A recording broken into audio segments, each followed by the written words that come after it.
The auction block stood in the heart of Willow Creek's town square, a weathered platform that looked more like a gallows than a stage. On it, 19-year-old Jeremiah Holt stood trembling, his wrists bound with coarse rope, his eyes fixed on the cracked earth below. The noonday sun beat down on the small Nebraska town in 1887, casting stark shadows across the gathered crowd. Men and women, their faces etched with curiosity and a cruel sort of amusement, whispered among themselves, clutching coins or simply there to witness a young man's life unravel. Jeremiah felt their stares like knives, each one carving away at what little dignity he had left. His father's debts piled high from years of whiskey and bad bets had led to this moment.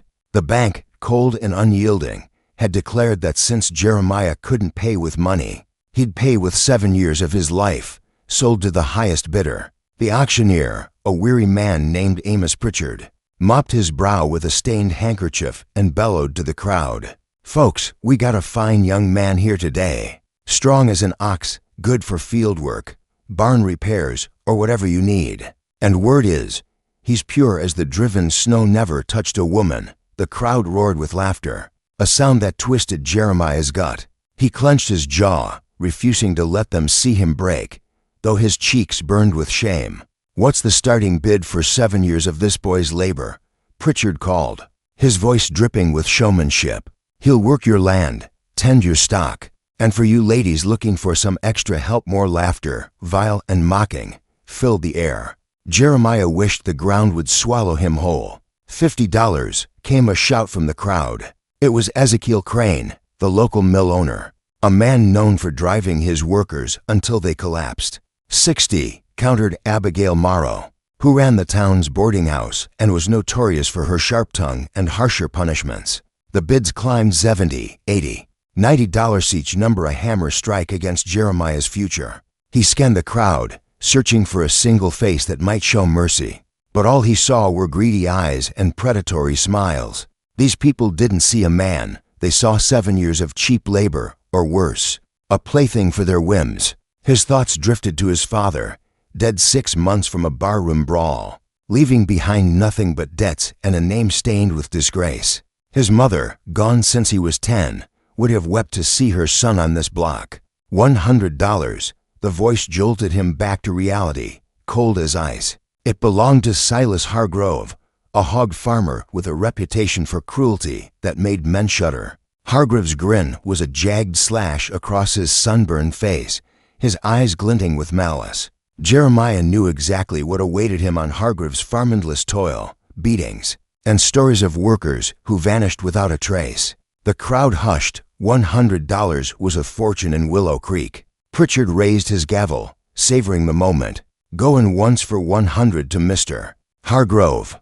200, the voice cut through the silence, clear and steady as a church bell. Every head turned, including Jeremiah's. At the edge of the crowd stood a woman, her gray hair pulled back in a tight bun, her simple calico dress and scuffed boots setting her apart from the townsfolk's finery. She stood with a quiet authority, as if the ground itself answered to her. Gasps rippled through the crowd. $200 was more money than most in Willow Creek would see in a year. Pritchard's gavel hung frozen in midair, his mouth agape.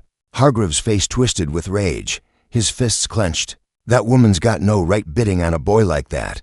He spat, his voice thick with venom. The woman stepped forward, her boots thudding against the dirt as the crowd parted before her. Everyone in Willow Creek knew Eleanor Vance. She'd built her wheat farm from nothing after her husband's death a decade ago, turning barren land into fields of gold. She was a force of nature, unyielding and unafraid. "My money spends as well as yours, Silas," she said, her voice calm but edged with steel. "Better, since I can actually pay it." The crowd murmured, some stifling laughter. Hargrove's debts were no secret.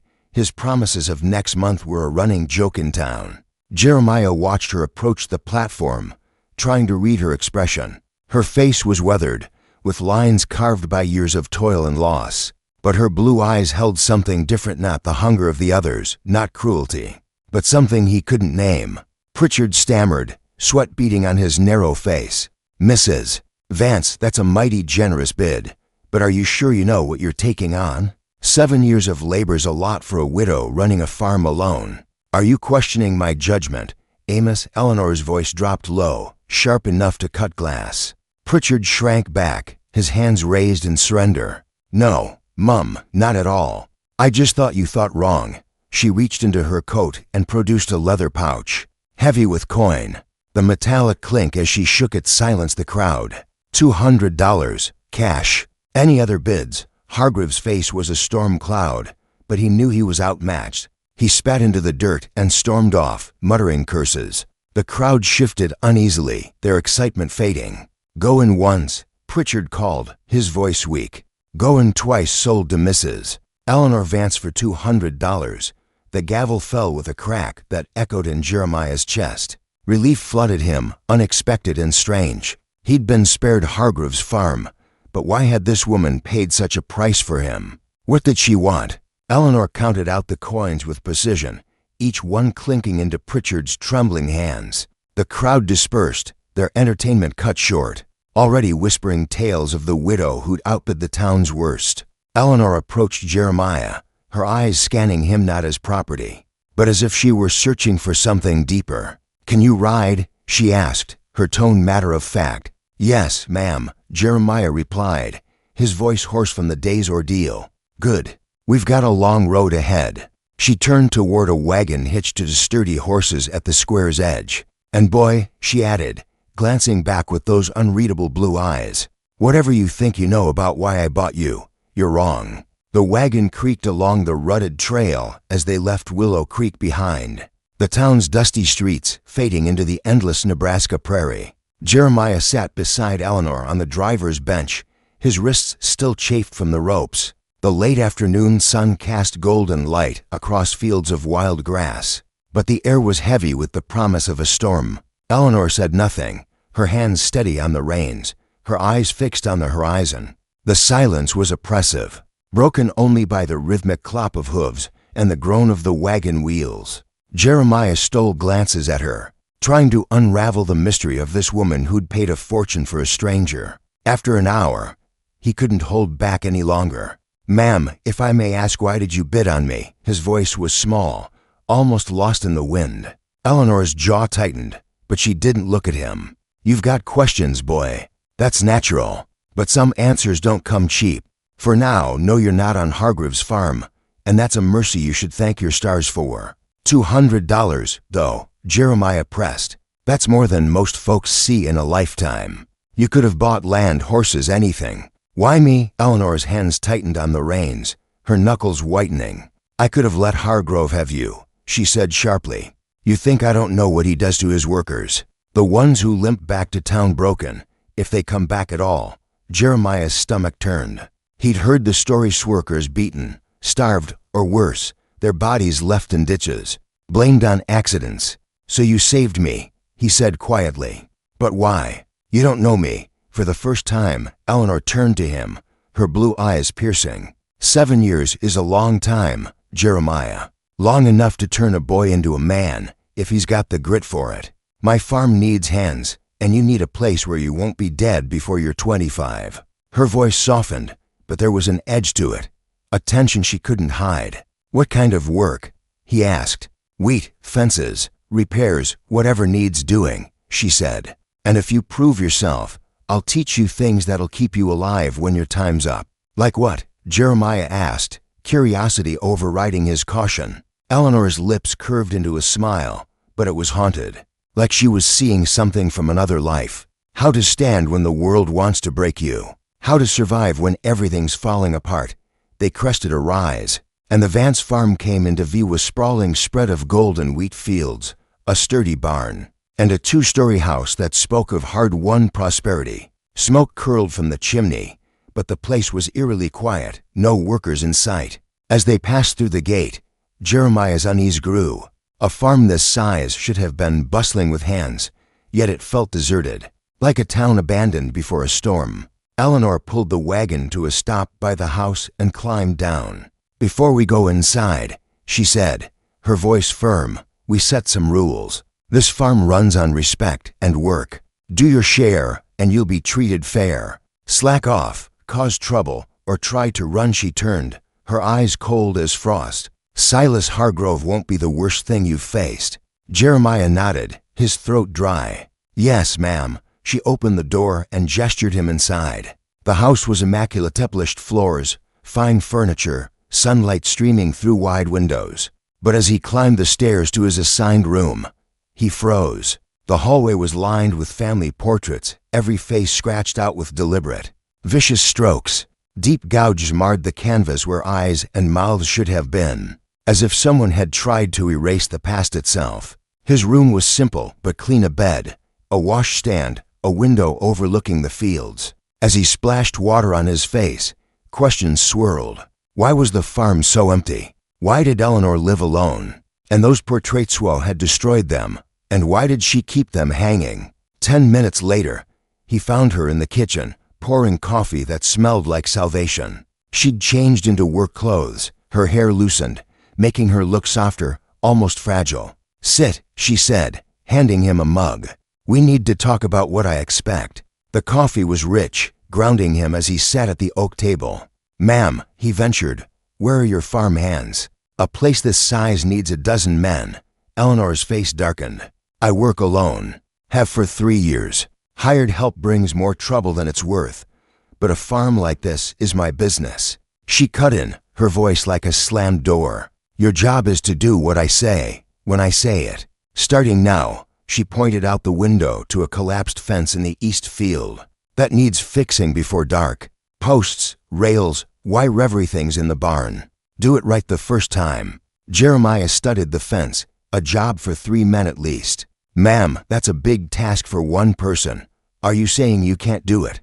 Her tone dared him to falter. "No, ma'am. Just that it might take time.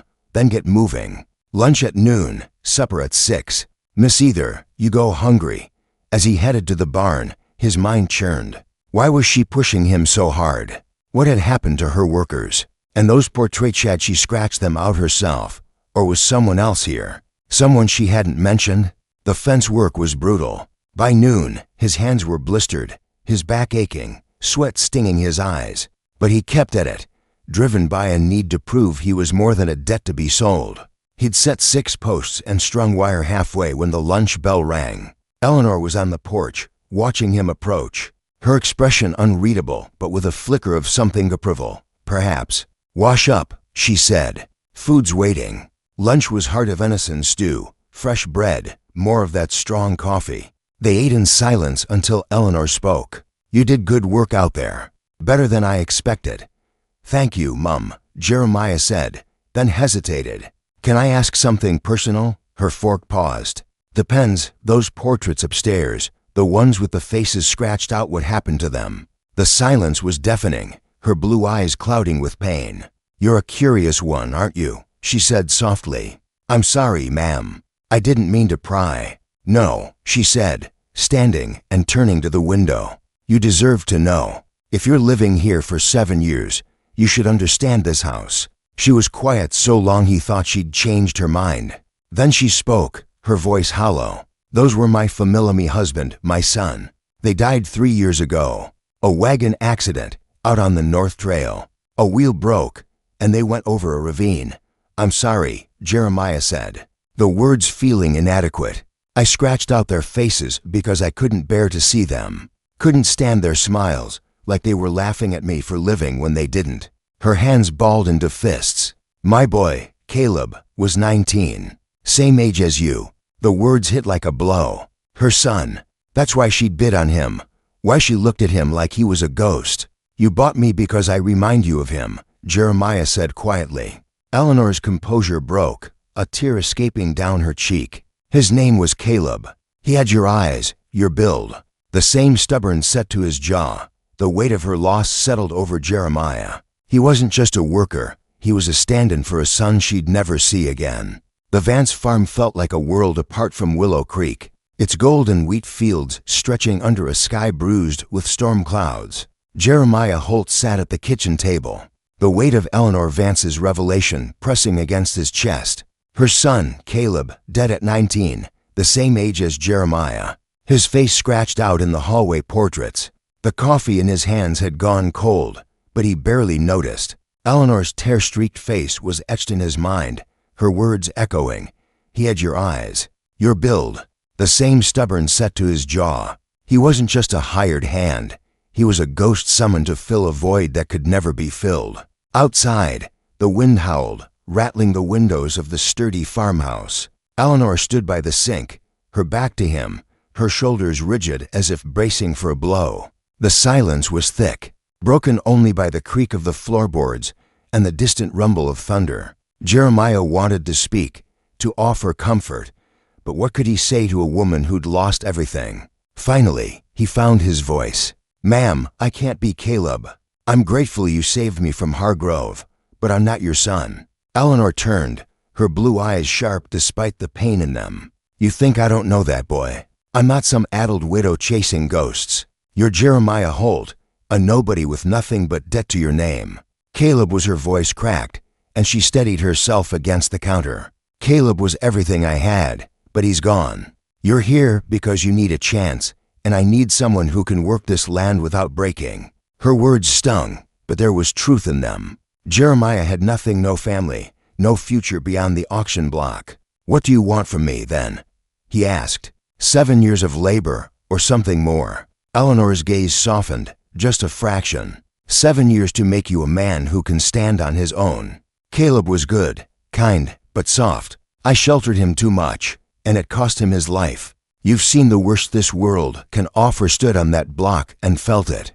That makes you different. Stronger, maybe, if you don't let it break you. Jeremiah's thoughts churned. She was offering him a chance, but at what cost? Living as a reminder of her loss, working a farm that felt too empty, too haunted. What happened to him, Mum? You said it was a wagon accident, but what really happened? Eleanor's hands trembled as she poured herself more coffee, though she didn't drink it. It was 3 years ago, out on the North Trail. Caleb and my husband, Thomas, were hauling supplies back from town. The wagon wheel snapped at bad wood, maybe, or just bad luck. They went over the ravine, both of them. Sheriff said it was quick, but she stopped, her voice choking. I buried them, Jeremiah. I saw their bodies, broken at the bottom of that cliff. I scratched out those portraits, because every time I looked at them, it was like losing them all over again. The pain in her voice was raw, a wound that hadn't healed. Jeremiah wanted to reach out, but he stayed rooted to his chair. I'm sorry, he said, the words feeble against her grief. But this farm, it's too big for one person. Where are your workers? A place like this needs hands. Eleanor's face hardened. I told you, I work alone. Hired men cause trouble stealing, slacking, or worse.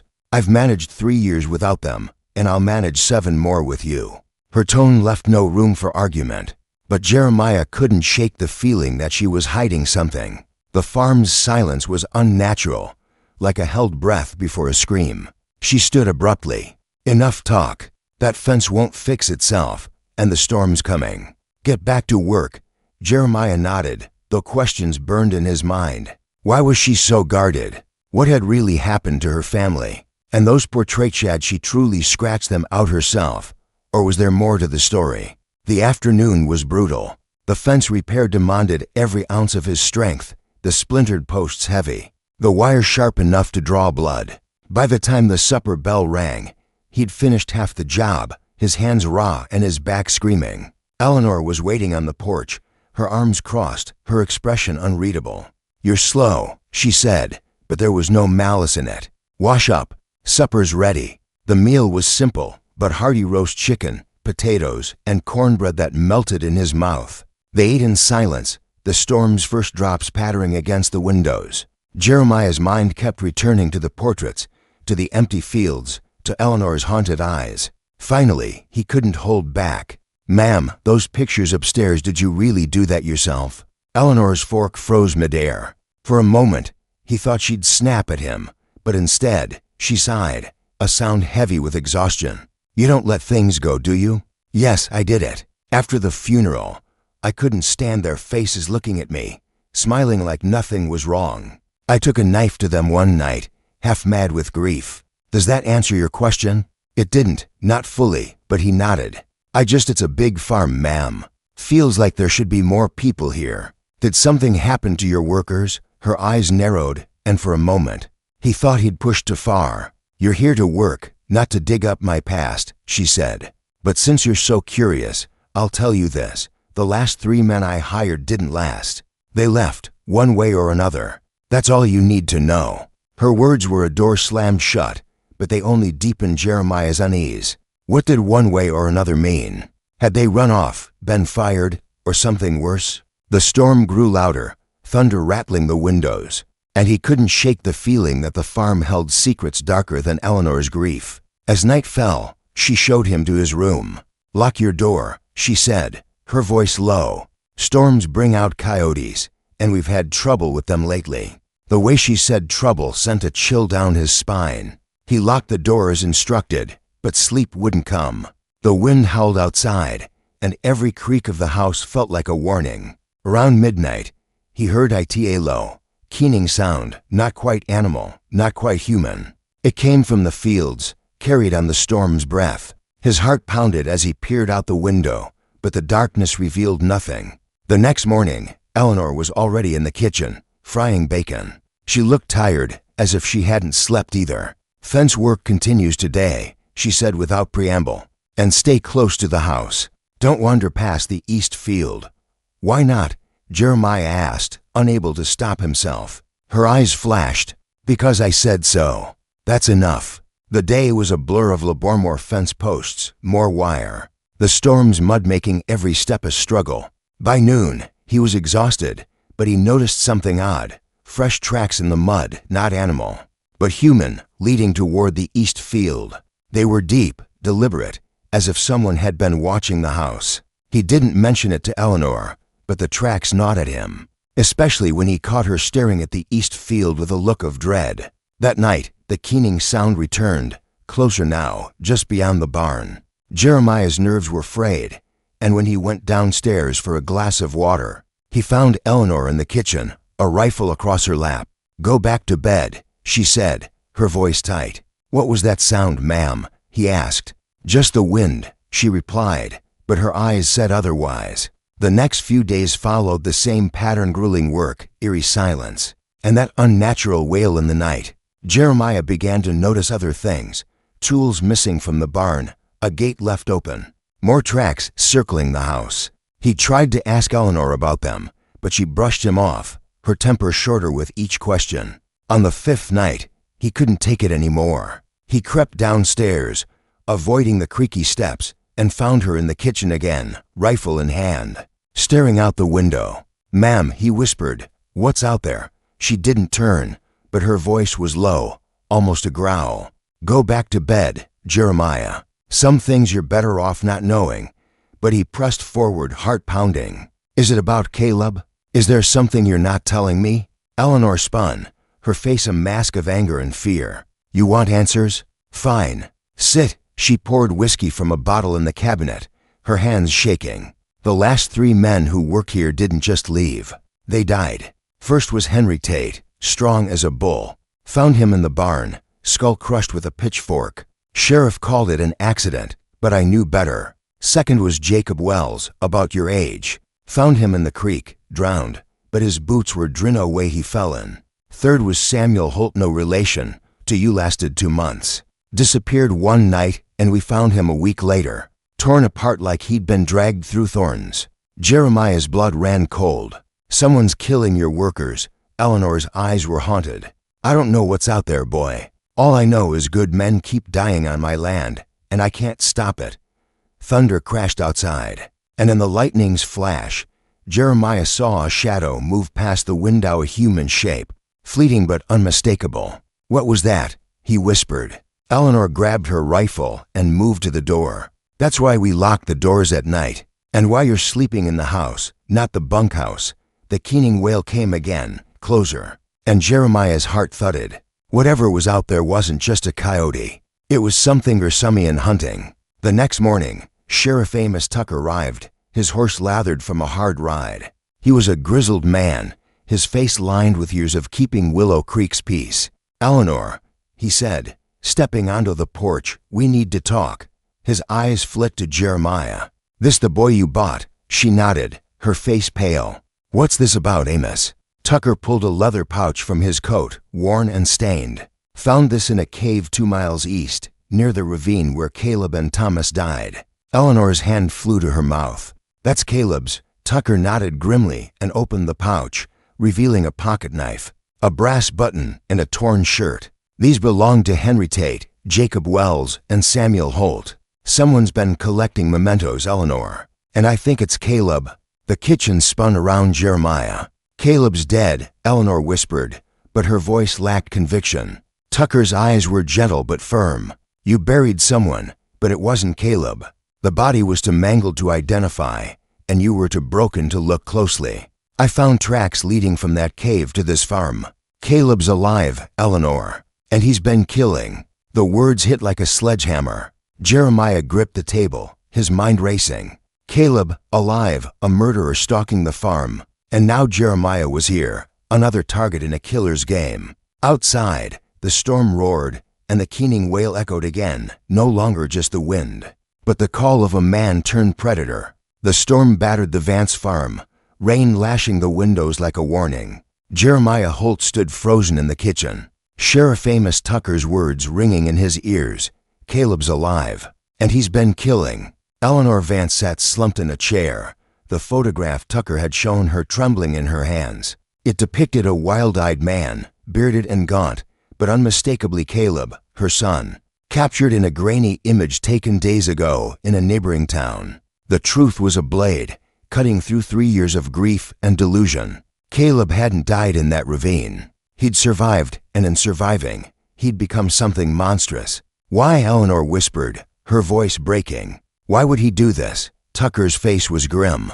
Some men break, Eleanor. The desert, the isolation, it changes them. Caleb's been living like a ghost, coming back here at night, taking out anyone who sets foot on this land. Those men, Henry, Jacob, Samuel, they weren't accidents. They were his prey. Jeremiah's stomach churned.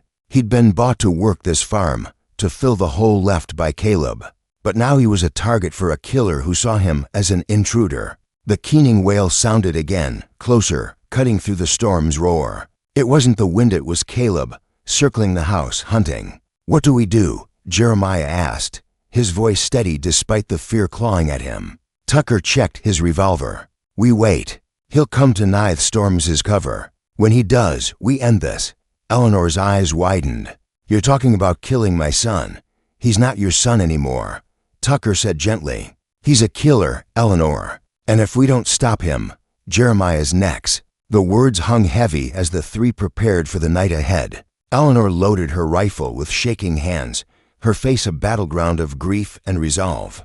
Jeremiah was given a shotgun, its weight unfamiliar but reassuring. Tucker positioned himself by the front door, his revolver ready. The house was locked tight, windows shuttered, but the storm's fury made every creak sound like footsteps. Jeremiah's heart pounded as he watched the windows, waiting for a shadow to appear. Hours passed, the storm unrelenting. Then, just past midnight, a knock came at the door. 3 slow, deliberate raps. Eleanor, a voice called, rough and hollow. It's me. Let me in. Eleanor froze, her rifle trembling. Caleb, she whispered. Tucker motioned for silence, his gun raised. Don't, he mouthed. But Eleanor's face was a mask of hope and horror. She moved toward the door, her hands fumbling with the lock. Eleanor, no, Jeremiah hissed, grabbing her arm. She shook him off, tears streaming down her face. He's my son. I have to know. Before Tucker could stop her, she flung open the door. A figure stood in the rain, drenched and wild, his eyes glinting with madness. It was Caleb, older, harder, but alive. His clothes were tattered, his face scarred, a knife gleaming in his hand. Ma, he said, his voice a twisted echo of the boy she'd known. You brought another one here, another thief to take my place. Eleanor's rifle fell to the floor. Caleb, why? Why did you leave me? Why did you do this? Caleb's laugh was a jagged thing. You think I wanted to die in that ravine? I crawled out, Ma. I survived. But you buried me anyway, replaced me with him. He pointed the knife at Jeremiah, his eyes burning. Tucker stepped forward, revolver aimed. Drop the knife, Caleb. It's over. Caleb's gaze flicked to the sheriff, his smile cruel. You think you can stop me? This is my land. Mine. He lunged, faster than Jeremiah expected, the knife flashing toward Eleanor. Instinct took over. Jeremiah swung the shotgun like a club, catching Caleb in the chest. He stumbled back, snarling, but didn't fall. Eleanor screamed, "Caleb, stop!" But he was beyond reason. His eyes locked on Jeremiah. "You're not my brother," he spat. "You're nothing." He charged again, and Tucker fired, the shot deafening in the small room. The bullet grazed Caleb's shoulder, but he didn't stop. Jeremiah raised the shotgun and fired, the blast catching Caleb in the leg. He collapsed, screaming, the knife clattering across the floor. Eleanor fell to her knees beside him, sobbing. "Caleb, my boy." Caleb's eyes were wild, but as she touched his face, something shifted. A flicker of the boy he'd been. "Ma," he whispered, blood seeping into the floor. "I didn't mean to." His voice faded, his body going limp. Tucker checked his pulse, then shook his head. "He's gone." Eleanor's wails filled the house, a sound of grief so raw it tore at Jeremiah's heart. He wanted to comfort her, but there were no words. Tucker helped her to a chair, his face heavy with sorrow. "I'm sorry, Eleanor. It had to be done." The storm began to ease as dawn approached, the rain slowing to a drizzle. Tucker took Caleb's body to town, promising to handle the paperwork and keep the truth quiet to spare Eleanor's name. Jeremiah stayed, helping her clean the blood from the floor, though neither spoke. The weight of the night hung between them, a shared wound that would never fully heal.